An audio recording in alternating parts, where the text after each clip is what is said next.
Hi everyone, my name is Elizabeth, and this is my walkaway video. I have quite a few points I want to make, and I'm trying to make this a quick video, and I haven't had any success so far. So maybe this will be my last attempt. I made some notes, and I'm going to try to go through them very quickly and add in more of my feelings to each point if I have a chance or the time. So I'm leaving the Democrats. I've been a Democrat my entire voting life. Although I haven't always voted 100% Democrat on every election, I have voted Republicans here and there, and I think I may have voted for an independent once or twice. But for the big elections, you know, president and governor, it's always been Democrat. But this time, no. I'll make another video about that later. So anyways, I always felt like the Democratic Party was a party of the underdog and fought for marginalized people, but COVID-19 proved otherwise. I've always thought that they were more tolerant, but they have been taken over by the radical left, which is not very tolerant. I'm also vegan, and a lot of people in the vegan animal rights movement are radical leftists, and I've been having issues with my local vegan group. So I haven't been doing any activism with them lately, which is really kind of sad because I haven't had meat in 33 years. And I'm somewhat effective. You know, I'm not the best, but I'm fairly effective because I will be 54 in December and I don't look like it.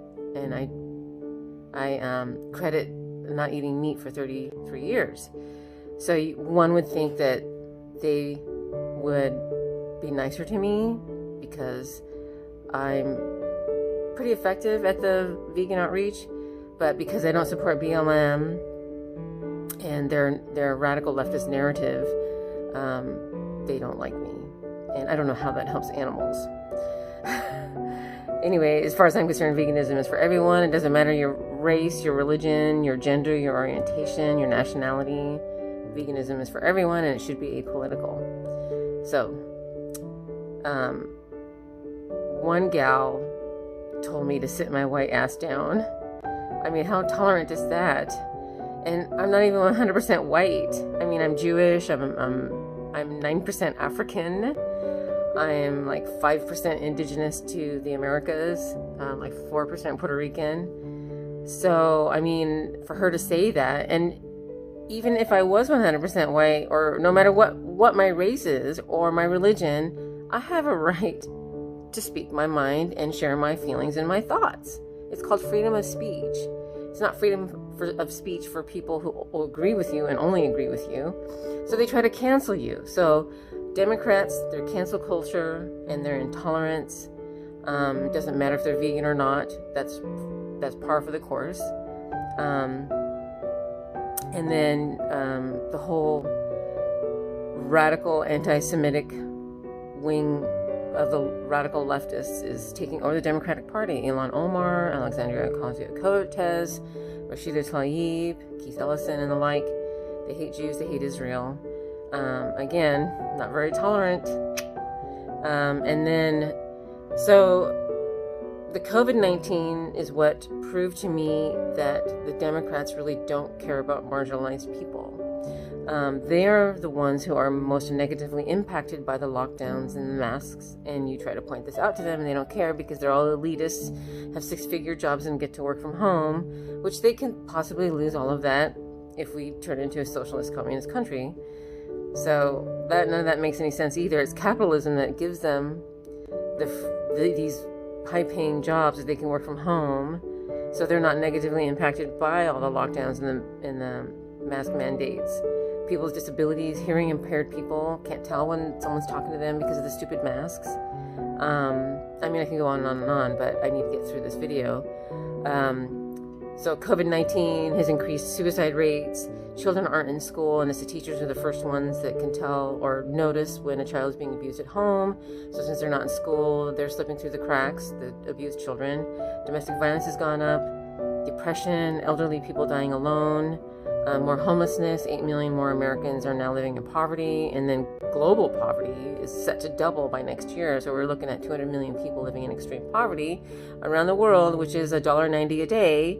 And for two decades, many organizations and governments have been dealing with extreme poverty throughout the world and have done a great job of reducing world poverty dramatically, and in just a few short months because of the COVID-19 lockdowns. All that 2 decades of hard work has just been undone. And they don't care. You point all this out to them, they don't care, because at least they don't have COVID, you know. There's more. Everybody knows all these facts, but they just ignore it and don't care. And that's another thing that's so irritating to me. I mean, these pro-lockdowners, it's like, none of them have offered to pay my bills. I'm a small business owner.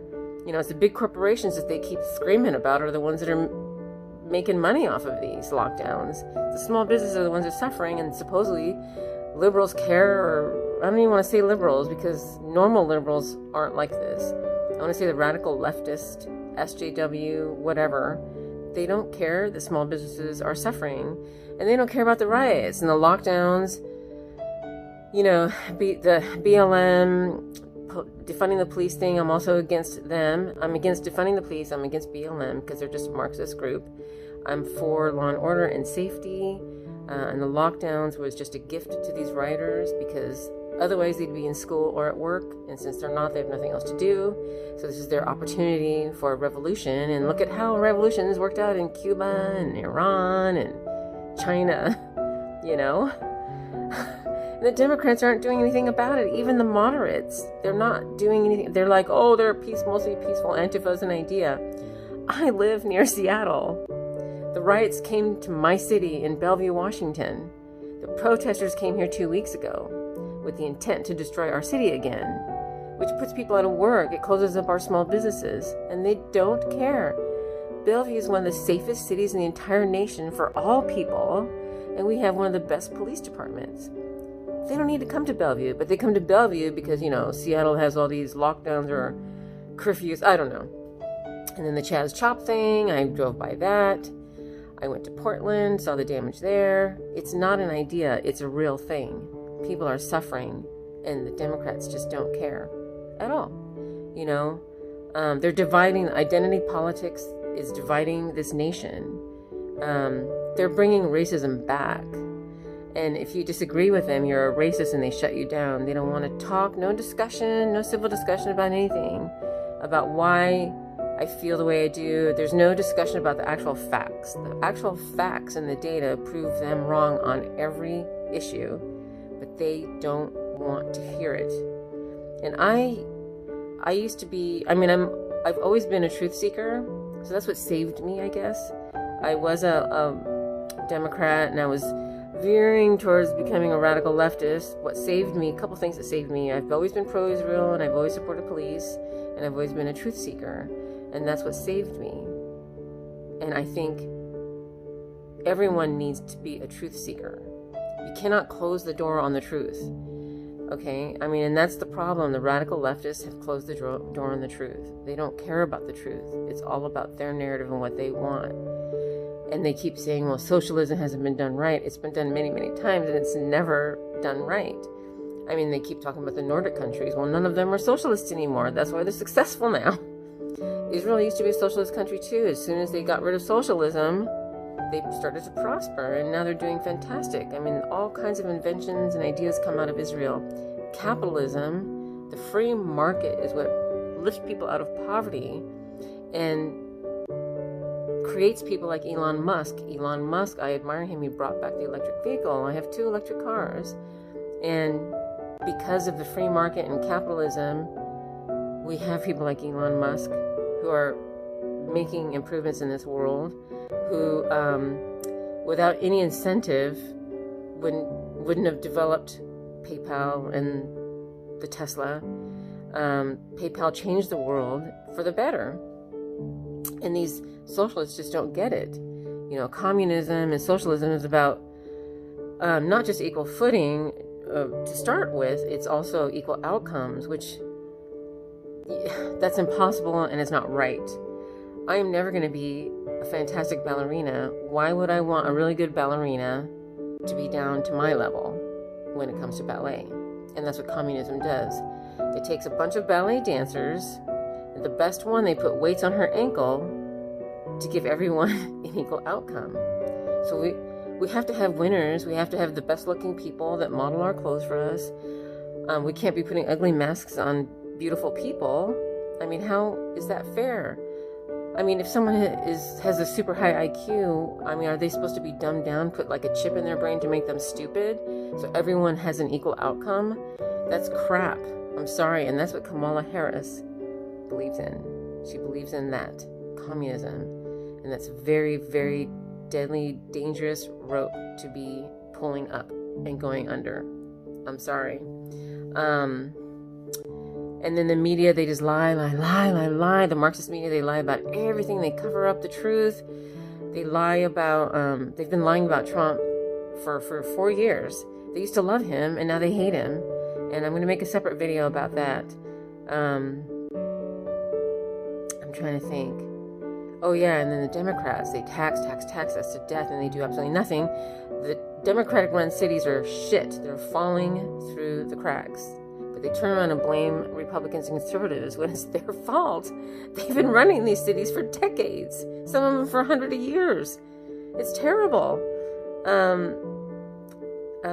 What else do I want to talk about? I talk about, I think I've covered everything, you know? Yeah, I think that pretty much covers all of it. You know, critical race theory, they love that, which, it's basically bringing racism back. They're saying that just because you're white, you're automatically racist and privileged. I mean, I've known a lot of homeless white people, and then you got Oprah Winfrey and LeBron James. I mean, who's privileged, you know? I mean, I just don't, it's racism. And then it makes, when non-whites believe all white people are racist just because they're white, that makes them suspicious of them. Just like back in the olden days when a lot of white people would be suspicious of black people because they were black. Systemic racism and institutional racism no longer exists. There are no more laws in the books that promote or support racism. They've all been removed. They're done. There are individuals, of course, who are racist and anti-Semitic. But you cannot control that. You cannot legislate individuals' thoughts. That's called thought police. As far as I'm concerned, if someone hates me because I'm female or Jewish or whatever, that's their problem, not my problem. I'm not going to dwell on it. I'm going to keep living my life. And we need to stop dwelling on racism. If you look for it, you're going to find it. And you're going to invent it. You know, all the battles have been won and the Democrats are not happy. They want to keep fighting battles, so they keep making up new ones. You know, police brutality, which doesn't exist. There is no, I mean, of course there are some cops, individuals that might be racist. I've been on 2 ride-alongs, and I know one cop was racist white dude, but I rode along with him all day long with a black cop and another white cop, and he never once let his biases interfere with his ability to do his job. He, in fact, arrested more white people that day than he did black people. So he's not like hardcore segregationist, lynch black people kind of racist. There's different levels of racism, of course. He just holds these biases that black people are this way or that way. But he doesn't believe in like segregation or anything like that. But he did not let it interfere with his ability to do his job. I saw him treat all suspects equally. And so I believe that the majority of cops aren't racist. The ones that are, I think the majority of them don't let it interfere with their ability to do their job. There might be some bad apples here and there, and they need to be weeded out. But by defunding the police, you're going to get more bad apples by defunding the police. It's just stupid. It's ridiculous. So the statistics show that there is no real, the cops are not targeting black people. There are other problems in the black community that need to be addressed. And that's a whole other, I'm 9% black, but I don't look like it. So I'm not really an expert on black life in America or anything like that. I mean, I've dated black men. My mom's second husband was black. She's had black boyfriends. And I have a second cousin that's black. So I used to frequent all black nightclubs.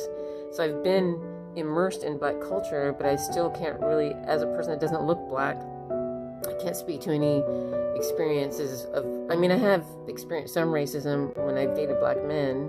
This was 30 years ago. Things have changed. And I never saw police brutality. So anyway, I guess that's the gist of it. I think I've got it covered. I think I covered everything of why I've walked away. I feel like, you know, the cancel culture thing, just closing the door on the truth, not caring or being open to discussing anything.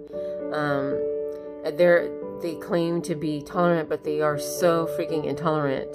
And it's the radical leftists that's taken over the Democratic Party. I mean, it's really disgusting. And if you go through the history of the Democrats have always been racist. So, but they've kind of made it, changed it a little bit. I don't know how to explain it. And I'm currently reading a book called The Myth of White Fragility, and it debunks the book White Fragility by Robin DiAngelo. And she basically talks about critical race theory and how just because you're white, that makes you automatically racist. So, I mean, it's toxic. It's poison. Anyway, I'm going to go. This video is long enough, and I will be doing another video on why I voted for Donald Trump. I never ever thought I would. I used to hate him. I used to have TDS. I had a mild case of TDS. I wasn't like hardcore. I didn't like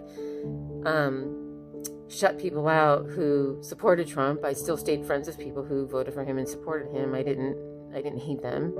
So, like I said, being a truth seeker, doing deep dives is the reason why I walked away. And anyway, peace out, and look for my why I voted for Donald Trump video. That'll be coming up next. Have a great day.